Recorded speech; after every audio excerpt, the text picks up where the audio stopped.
I think one of the things that I had maybe felt on this journey to becoming more aware of compassion was my shadow emotions.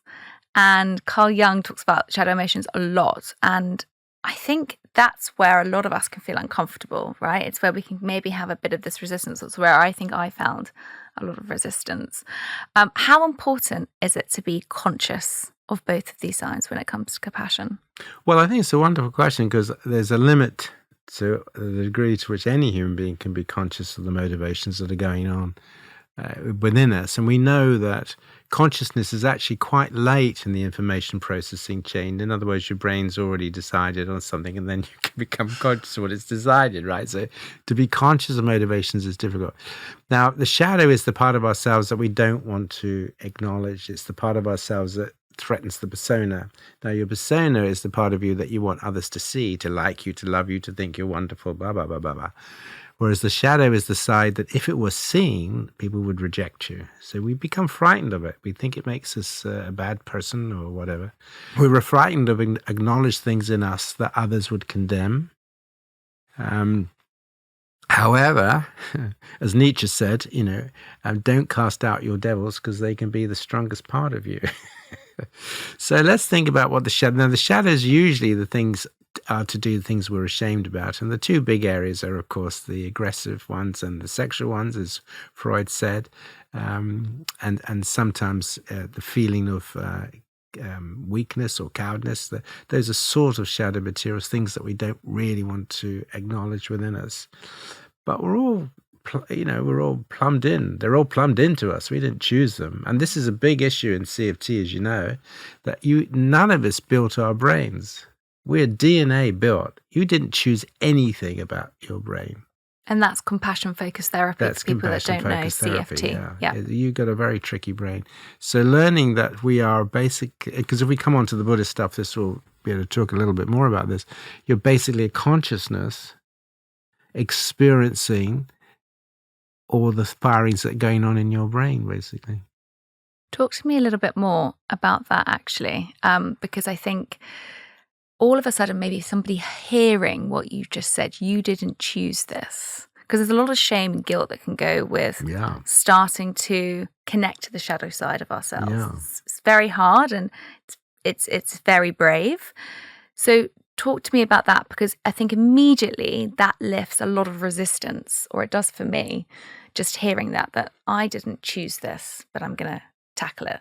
Well, what's happened is evolution has conned you.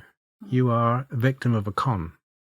What's the con? The con is this, that if you think about the nature of life and biological life, it took millions, billions of years to get going. The ingredients for life on this planet have been here a long time, and then it gets going. Then you have amoebas, little amoebas, and they become more complicated, and then you have more complicated species in the sea, and then they come on the land, and then eventually the mammals appear, and then they're all being built by DNA. And that DNA and those genes are changing over a period of time for two things only: reproduction and survival. Survival first, actually. That's it. And so these animals are being built with bodies and brains to perform functions, to detect threats, to go after resources, to reproduce. That's what they're built for. Okay? Now, the big question, which we'll come on to later, is how does that all relate to consciousness? Because that's the big question everybody's now asking. That does consciousness exist separate to the brain? Now, I personally am one of the people that think it does. But what that means is, and what scientists are now talking about, is that actually our brains are basically headsets within the field of consciousness. And that means you've got a headset that's being built for you. It's been designed over billions of years. You never chose it. But it's been designed to do things. It's been designed to fight when you need to fight, to be angry when you need to be angry, to be frightened and run away when you need to be frightened, to be sexual when you need to reproduce. You didn't choose any of that stuff. Not one motive, not one emotion did you choose. The issue for humans, however, is that about 2 million years ago, we suddenly became aware of all this stuff. Hang on a minute. I exist. I have thoughts. I have emotions. I have feelings. What's this all about? So then we start to try to make sense of what's this all about? Why am I having these feelings? What these about? And unfortunately, some of the religious ideas about it, the nature of soul and all that, have really distracted us from the reality that you, like me, we're biological beings, that we are creating experiences. We're having these experiences in consciousness somehow, but we aren't the ones that created the headset. So, I mean, you think about it, all of the things that we think of shadow, all the things that causes pain, like anxiety and depression, and none of us choose them. None of us wake up and think, you know what? I think I'll have some panic attacks. My life is too calm. I'm going to practice panic attacks. It doesn't happen. I'm going to practice suicidal depression because I'm too happy. It's not right, is it? No.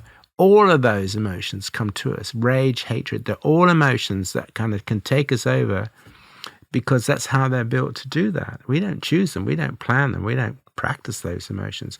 What we do need to practice is what's called mindfulness, is becoming aware, standing back from them and being aware that things are being triggered in us, often against our will when it's the shadow side, because we don't want to be anxious at times or we don't want to be raging at times. And then how do we work with them? But if you do, as you say, when you've got this sense of being a self-aware being, and then you claim them and you say, oh, even though I didn't, even it took billions of years to build this brain, I'm still going to blame myself for what I experienced. That's just, you've been conned. I like that. You've been conned. You've been conned. Evolution has conned you. It's giving you a sense of an individual self because you are a vehicle for genes for survival and reproduction, basically. So you evolved a brain that will give you a sense of yourself, this idea that it is about you, but it isn't.